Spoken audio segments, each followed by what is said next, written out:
Wong Sui Chin atau lebih dikenali sebagai Botak Chin dilahirkan pada tahun 1951 di Kuala Lumpur. Botak Chin mendapat pendidikan sekolah rendah di Sekolah Rendah Jenis Kebangsaan Cina Sentul. Seterusnya dia menyambung pengajiannya di sebuah sekolah menengah Inggeris. Namun dia tidak menghabiskan pengajiannya dan berhenti sekolah pada usia 15 tahun.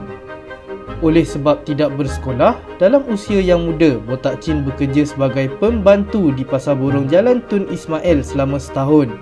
Tidak seperti remaja lain, pergaulan Botak Chin lebih terdedah dengan orang yang lebih tua dan ganas.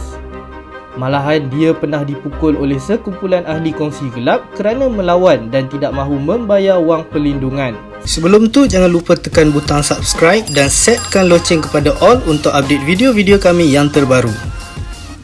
Sejak dari momen itu, Botak Chin berjanji untuk memajukan diri dan mula belajar seni mempertahankan diri.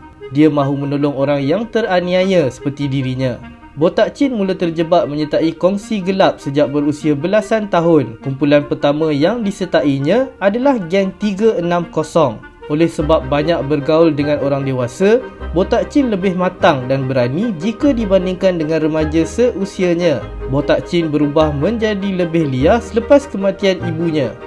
Dia jarang pulang ke rumah dan lebih gemar melepak bersama rakan-rakannya. Seterusnya, Botak Chin mula melakukan jenayah secara kecil-kecilan bersama rakannya. Pengalamannya bersama kongsi gelap digunakan untuk membuka satu lagi geng setelah mendapat senjata apinya sendiri.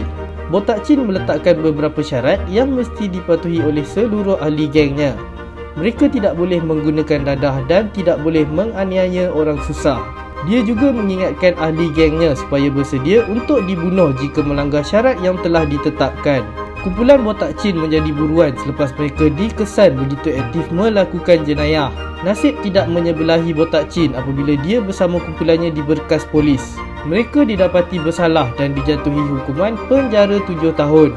1974, Botak Chin dibebaskan dari penjara. Oleh sebab mahu berubah, Botak Chin bekerja sebagai penjual sayur dan tidak lagi mahu terjebak dalam dunia jenayah.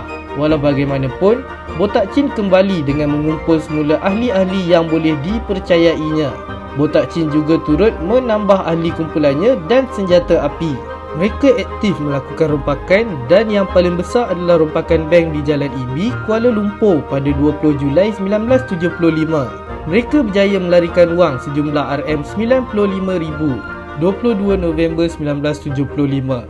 Botak Chin dan kumpulannya telah melepaskan 18 das tembakan ke kereta Deputy Superintendent S. Kulasinggam, iaitu Timbalan Ketua Siasatan Jenayah Kuala Lumpur.